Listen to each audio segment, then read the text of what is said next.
Hello. If you're new to boating, the thought of navigating a lock can be daunting, but it shouldn't be.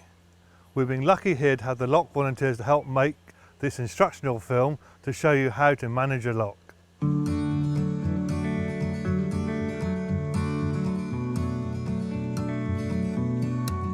Welcome to the short video which I've made to show you how safe and easy it is to operate a lock on the Monmouthshire and Brecon Canal.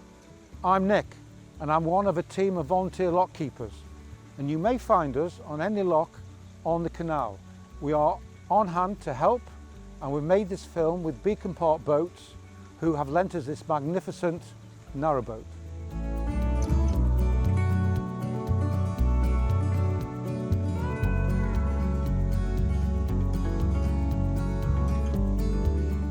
This is lock 64 at Alasdair. It's the first lock out of 5 that you'll meet as you're heading north towards Brecon. And we strongly advise that you come up to the lock, discuss how you're going to operate the lock before you try to go through it. Because once you're in the lock, the skipper will find it quite hard to communicate with the crew because of the noise of the water and of the engine.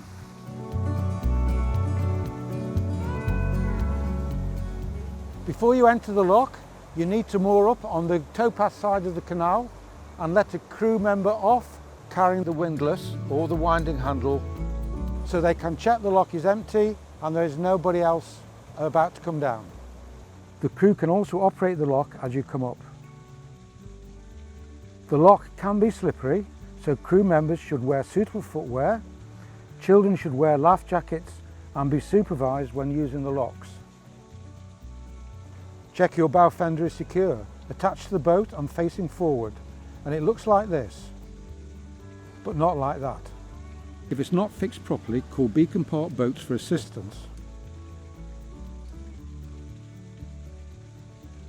Make sure to close your front doors and drop your canopy before entering the lock.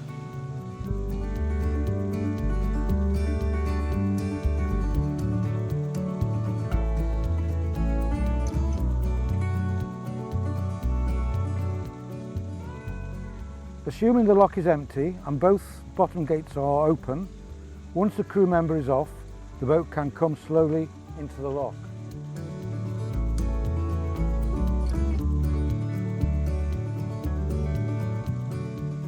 The crew member needs to tell the skipper when he's far enough into the lock to close the lock gates behind the boat.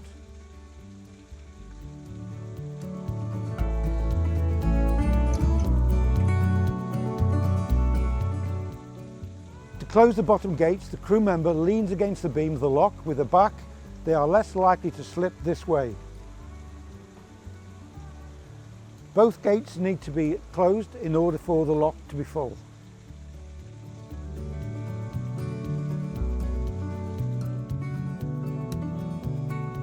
Before letting any water into the lock, double check that the bottom paddles are closed all the way down using the windlass.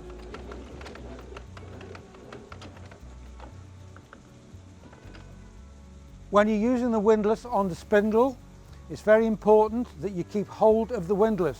You don't leave it unattended because it is possible that it could spin accidentally and cause an accident.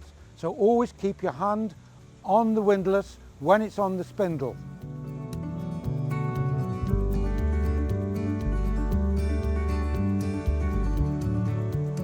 The crew member now moves to the top gates in order to let the water in.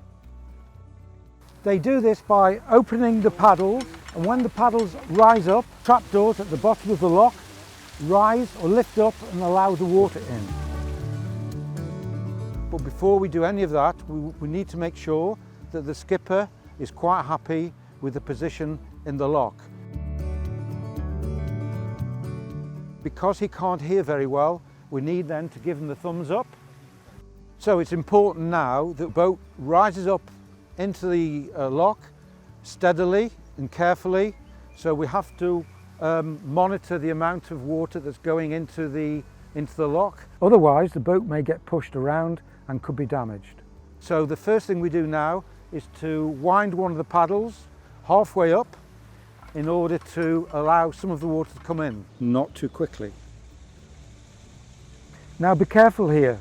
When the water comes into the lock, it will initially push the boat backwards and then forwards towards the top gate. If the boat goes too far forward, the bow of the boat can get caught under a part of the top gate which we call the sill, and that can be dangerous.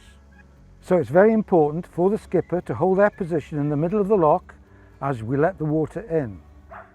The easiest way to do this is for the skipper to choose an obvious point in the middle of the lock and try to keep there by using forward and reverse gears so you don't go too far forward or too far back towards the gates. It's much easier to do this using a point of the side of the lock rather than looking forward. It's harder to gauge that way. You can't steer in the lock, so once you're in, flatten the rudder to one side, it doesn't matter which side, out of the way, and then it can't get caught in the bottom gates. Do not use your bow thruster while inside the lock. Once the water has stabilised and the skipper is happy, then we can fully wind the paddle up. We recommend that when you're in the lock that you don't use the ladders or the ropes because it could be dangerous, unless in an emergency or if you're bringing the boat through on your own. When we wind and paddle up, it's important to remember that we use the small hole that's in the windlass, not the large hole. And make sure that the windlass is on securely and concentrate on what you're doing. So here now the water has reached the sill, so we've wound the second paddle all the way as far as it will go. So now we're just waiting now for the lock to fill. So the lock now looks full, but you won't be able to open the top gate until the water pressure is equal both sides of the gate. You will tell when they're ready by pushing gently with your back against the beam and it will open when ready. Okay, so when we come to open the gates, it's important that we keep safe, and if we try to push the gates open like this, then it's easy to slip and then we can fall forward and damage ourselves on the gate. So the best way to do it, and the easiest way to do it in fact, is to lean against your back against the beam and just a bit of tension on the legs. The beam is well balanced, so it should open fairly straightforwardly. Once open, navigate the boat slowly out of the lock and moor up on the towpath side. You can stay here for an overnight visit and visit the pub and the shops as well. On the Mon and Breck, you should leave the locks empty unless there is another boat waiting to come down. To empty the lock, first close the top gate. The bottom gates, remember, are already closed. Wind the paddles by the top gate down. Then open the paddles on the bottom gate. These can be done one at a time.